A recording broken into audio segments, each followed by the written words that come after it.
Okay, quick explanation. This Chinese radio, you plug it in, you program it. There's nothing else to it. It's really easy. These older Japanese Yaesu VX5R. That's my my Yaesu. This radio, it's a little bit more difficult. You have to hold the key down when you turn it on in order to put it in clone mode. And then, in fact, let's show you real quick. This is the manual. And here we have the instructions on the clone feature. As you can see, this is really talking about cloning from one radio to another. The special cable would then just stretch across between radios. This is the old, this is what this was really designed for. But cloning the computer is basically the same thing, only one half of it is the computer instead of the other radio. So I will show you how that works.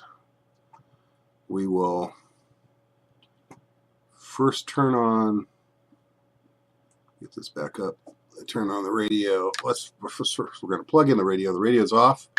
I find the plug here, plug it in tight, and obviously plugged in on the computer side as well. And this, for this clone procedure, you have to hold the function button while I turn on the radio. And what you eventually see here, if I can get the radio to turn on, it says clone. Okay, so now it's ready to go. So I will show you the program. Okay, here we go. I'm going to run CHIRP. Let's do this. Oops, sorry. Let's do this. CHIRP. If you get that error, just ignore it. Click OK. This is going to be the first time we've run CHIRP.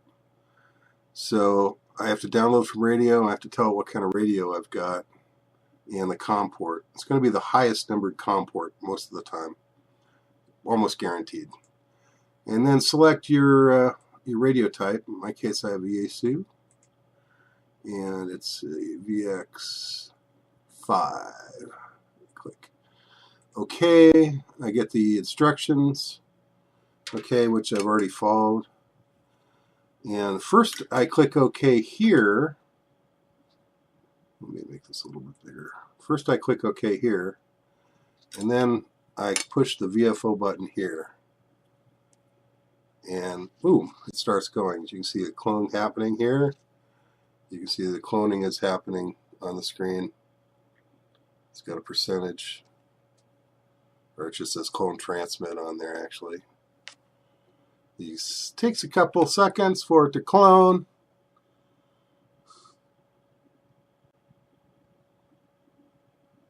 It's from the radio to the computer. And then, oops, voila, here we have CHIRP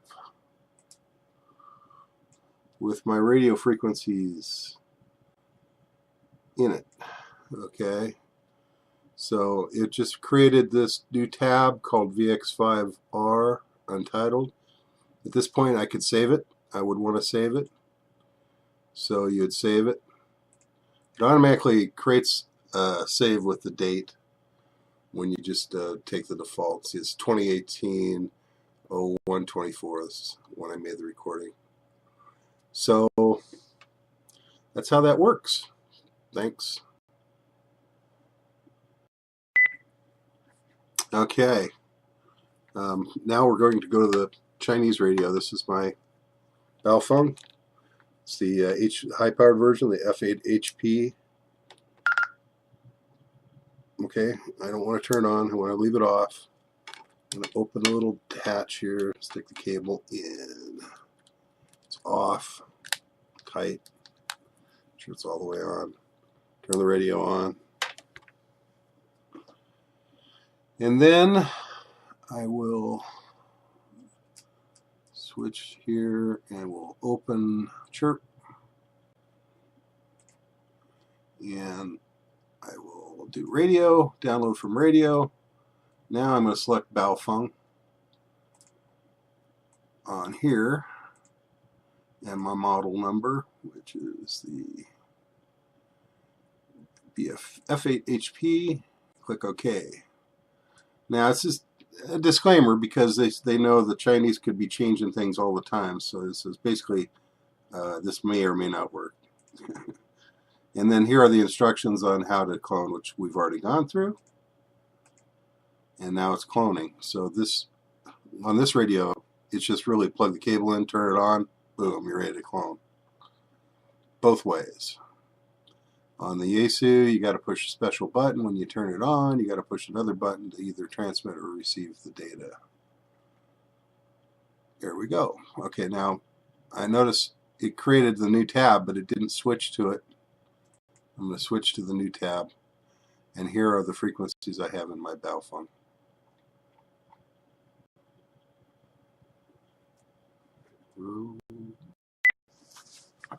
Hi again. Okay, here we go.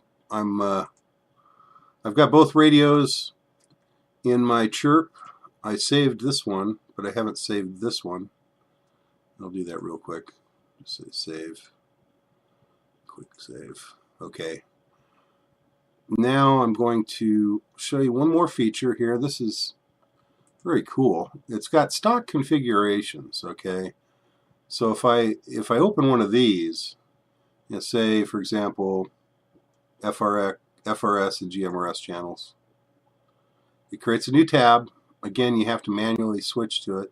I'll use my cursor, switch to it.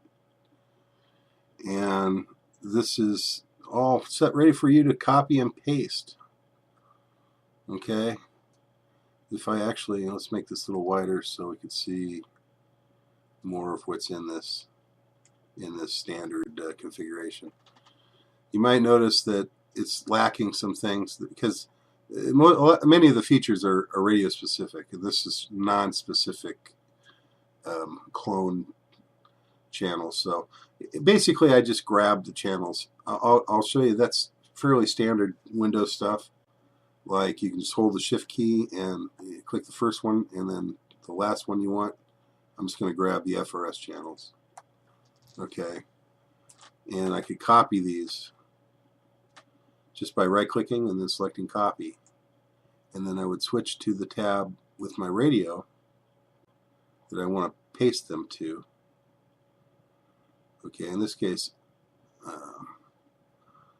I'm going to first delete these that are already in here. Actually, let's do it on this radio. And let's just put them, this radio's got almost everything programmed. Oh, here we go. There's a few already set up for FRS. So I'm going to do is I'm going to select these 14 and delete them. I just selected them, and now I'm going to delete. I just hit the delete button. Okay, now you might notice nothing happened. Delete. If I right-click, delete these memories. That'll definitely have the effect. Okay, I'm going to select the first one. Not all, but just the first one. And I'm going to click and do paste. Okay, so these are the FRS frequencies I copied from the generic template. So it added for me the FRS nomenclature here. It also changed the power automatically to high. If I wanted to change that, I could select them all and then do properties. This is a neat feature. Here I can select any particular feature and change it for the entire group that I have selected. So in this case, I'm going to go say this. My memory serves me. This is 2.5 watts, or this is 2.5 watts. So that's close to the level I want. So there we go. I changed it to low 3. So now if I scroll down here back to where I was, I have the FRS frequencies, and you might notice the power level now is L3 on all those. So that's how you make a group change. I got an email. And there we also can show you here quickly the Baofeng. We have settings. This is very powerful. Here we can change things that are basically menu settings. Some things in here that are not menu settings that You can't change any other way but with either CHIRP or the original software. Like here, I put the power on message to be my call sign. Is that cool or what? Okay, and then go over here to Yaesu, and I'm going to show you. The Yaesu doesn't have that. Radios are all different. There's settings for the Baofeng, but not for the Yaesu. The Yaesu instead has banks, and the way this works is it shows the banks that group, the bank groups. They actually call them memory groups, and which channels are assigned to which group, which is kind of strange, but that's the way it works. And there you go.